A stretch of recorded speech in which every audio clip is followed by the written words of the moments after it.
mianatra eo tongotrao.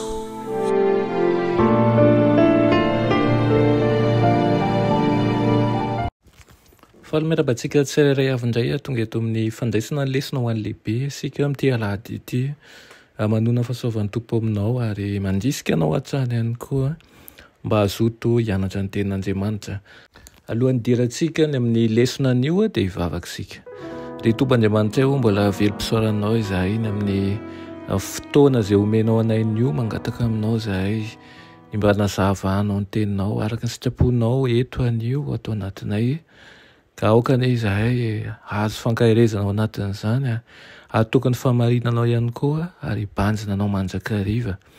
Amitenena ray favonikenanao izahay aminaran'i Jesosy. Amen.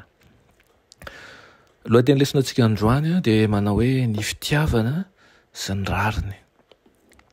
Ny tsenjerintsika moa amin'ity herinandro ity izay ao amin'ny Jeremia 7:7 manao hoe fa izay te irearea dia aoka irearea amin'izao dia ny fahendreny sy ny fahalalany ahy hoy Jehova, izay manao famindram-po sy fitsarana marina ary famarinana ety ambonin'ny tany, fa izany no sitrako hoy Jehova. Amen.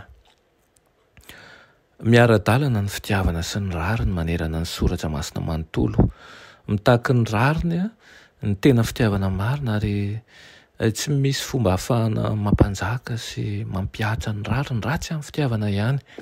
Tsy mahazatra antsika mieritreritra an'ireo zavatra anankiroa ireo izay miara-dalana satria ny sombain'ny taranak'olombelona ny hevitry ny fitiavana sy ny rariny. Manambara mazava nefa ny toko sy andininy ny fanambarany ao amin'ny Salamo 3:30 fa tia fahamarinan'Andriamanitra.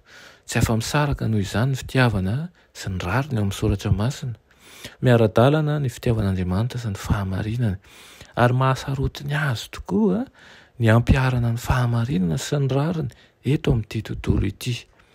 Antony tombona tsara araka izany no ny ampanganim-paminany manjakariva n'ireo toe-javatra rehetra tsy ara-drara, anisan'izany ny lalàna izay tsy marina, ny mizana mandainga ary ny tsy rariny sy ny fampahorinany mahantra sy ny mpitondra tena ary ireo marefo ihany koa. Manohitra ny fanaovan-dratsy ary ny tsy rariny samihafa ny olona.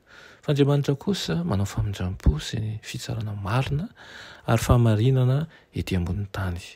Noho izany hita manerana ny soratra masina ireo mahatoky an'Andriamanitra izay miandratra fantatra ny fitsarana tahaka ny zavatra tsara satria mitondra fahamaizana ho an'ireo mpanao ratsy sy mpampahory ihany koa io fotoana io, ary mitondra rariny sy fahafahana ho an'ireo hiarany tsy fahamarinana sy ny fampahoriana. Raha ny marina dia ny fahamarinana sy ny rariny mihitsy no fanorenan'ny fitondram-panjakan'Andriamanitra.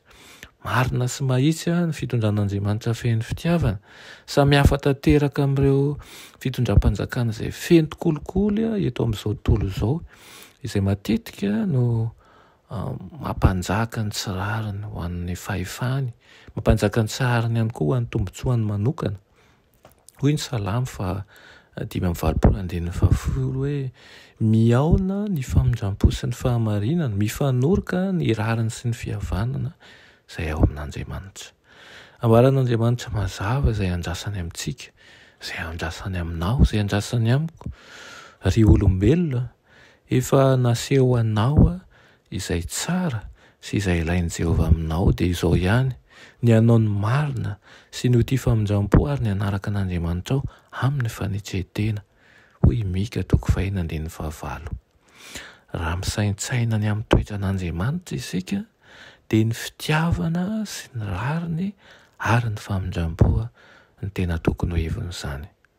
Irian'Andriamanitra isika tsirairay avy izao aneo taratra an'izany fahamarinana izany eo amin'ny tontolo rehetra misy atsika, ka mba ho kristianina mpanao ny marina tokoa anie, mba ho kristianina tia famindram-po tokoa anie, ary mba ho kristianina tena manaraka an'Andriamanitra amin'ny mpanetsetena.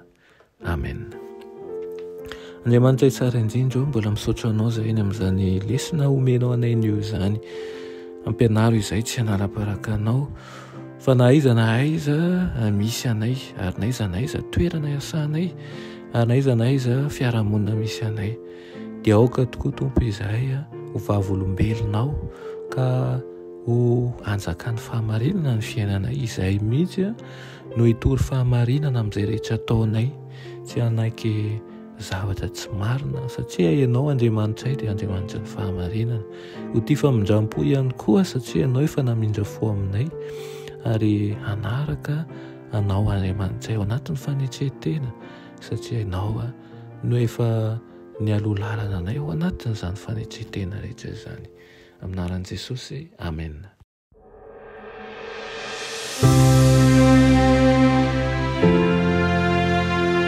Mianatra eo an-tongotra Jesosy isan'andro.